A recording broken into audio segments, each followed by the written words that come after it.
23 तारखेला इथे सुद्धा ह्या गावांमध्ये येवल्यामध्ये काही ठिकाणी ढगफुटी झाली आणि त्या अतिवृष्टीमुळे जे आहे शेतकऱ्याचं प्रचंड नुकसान झालेलं आहे. त्याच्यामध्ये मका आहे, सोयाबीन आहे, कांदा आहे, द्राक्षाच्या बागासुद्धा आहेत. आणि आता आपण पाहिलं की शेतकरी फार हवालदिल झालेला आहे. तरी शेतकरी पुरुषसुद्धा धाय मोकळून रडत आहेत. घरामध्ये काय परिस्थिती असेल त्याची आपल्याला कल्पना करता येत नाही. अरे शेतकरी सांगत होते मुलगीसारखी रडते, पुढे काय होईल, पुढे काय. आता असं आहे ना की ही आसमानी सुलतानी पडली आहे खरं ह्या महाराष्ट्रावर ठिकठिकाणी. पण मुख्यमंत्री उपमुख्यमंत्री आणि आम्ही सगळ्यांनीच मंत्रिमंडळात सुद्धा ठरवलं की ह्या वेळा म्हणजे काही अडचणीचे सगळे नियम बाजूला ठेवून जेवढी जास्तीत जास्त मदत करता येईल तेवढी मदत आपण या सर्व शेतकऱ्यांना करणार आहोत. पंचनामे सुरू झालेले आहेत आणि टोमॅटोचं पण नुकसान झालं आहे, भाजीपाल्याचं नुकसान काही ठिकाणी झालेलं आहे. तर मुळात जे आहे ना आता खरं म्हणजे ह्या भागामध्ये पाऊस फार कमी आहे.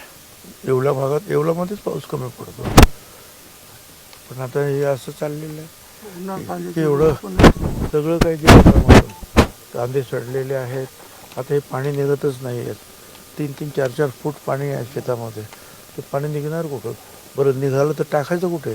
कारण जिकडे टाकायचं तिकडे पाणीच पाणी आहे तिथे. आणि त्यामुळे जे आहे सगळी मुळं कुजणार सगळी आणि ते सत्यानाश सगळं होणार. आणि त्यामुळे फार हवालदिल आहे. आता अनेक ठिकाणी तर फार वेगवेगळ्या अडचणी निर्माण झालेल्या आहेत. पण महाराष्ट्रावर ह्या अशा अडचणींना महाराष्ट्रानं मागेसुद्धा अनेक वेळा तोंड दिलेलं आहे सगळ्यांनी आपण एकत्र येऊन.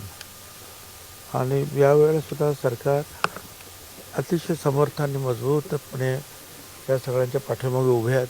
प्रत्यक्ष जे सगळेच मंत्री जे आहेत बांधावर जात आहेत, बघत आहेत आणि शेतकऱ्यांचे अश्रू पुसायचं काम करत आहेत.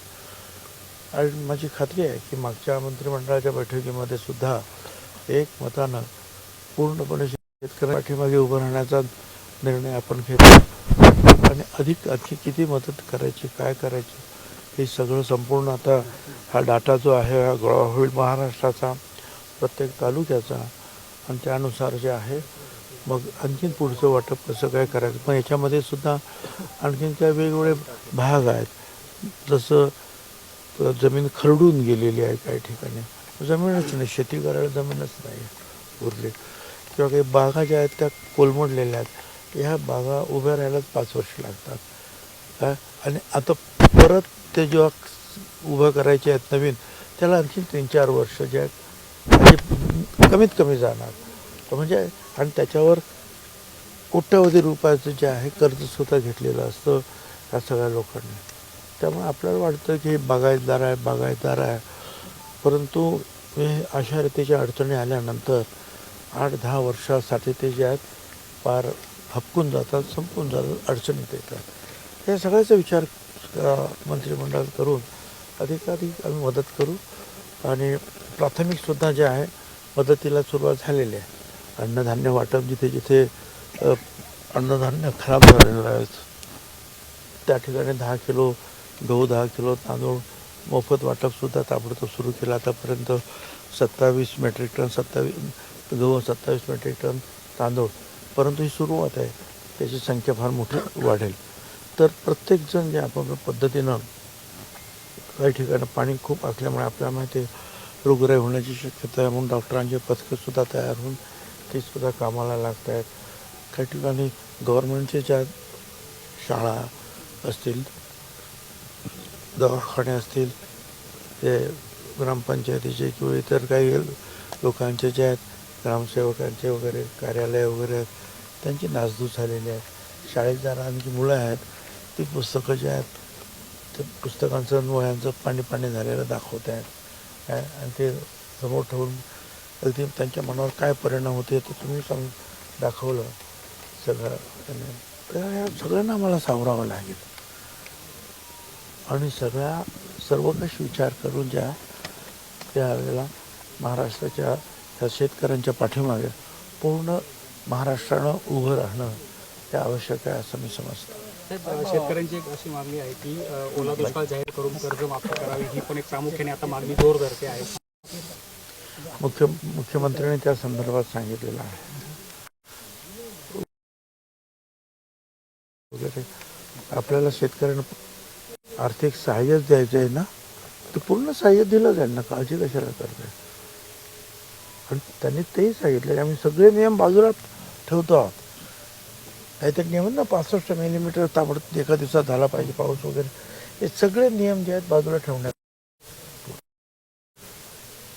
त्यामुळे मला असं वाटतं की आणि शेवटी काय सगळे मंत्री जे आहेत त्यांना बांधावं, कारण ते स्वतः मुख्यमंत्री आणि उपमुख्यमंत्री फिरतात ना, काही ठिकाणी जावं लागतंय त्यांना, आपण पाहिलेलं आहे.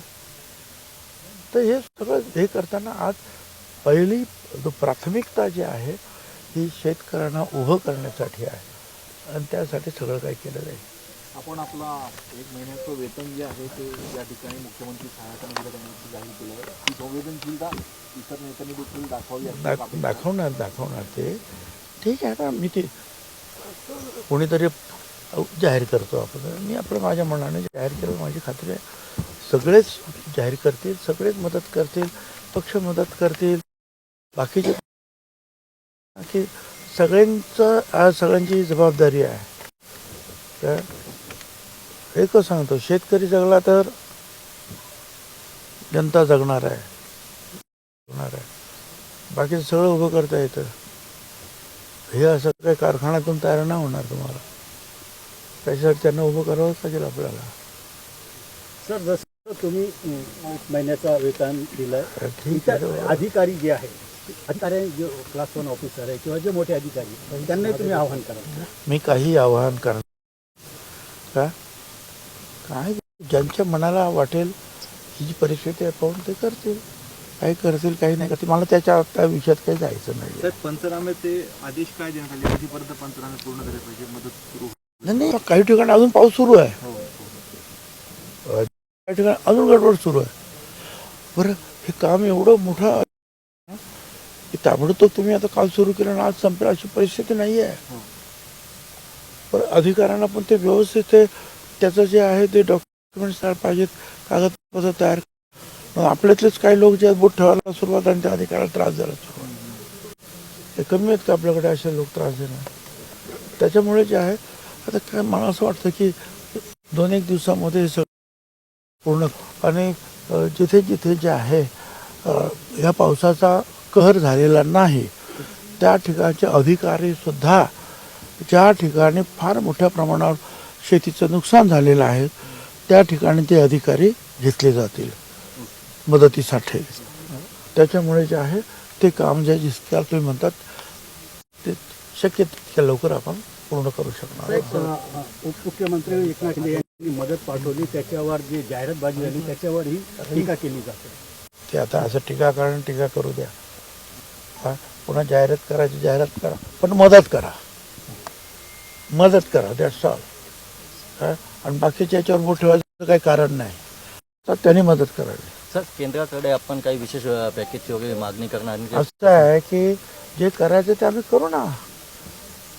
केंद्रसुद्धा नक्की प्रत्येक राज्याला केंद्राचा ठराविक ज्या वेळेला ही नॅशनल कलामिटी सारखंच आहे हा भाग, त्याच्यासाठी किती मदत द्यायची आणि त्याच्यापेक्षा जास्त मदत द्यायची असेल तर ते सुद्धा केंद्र सरकार देत आहे.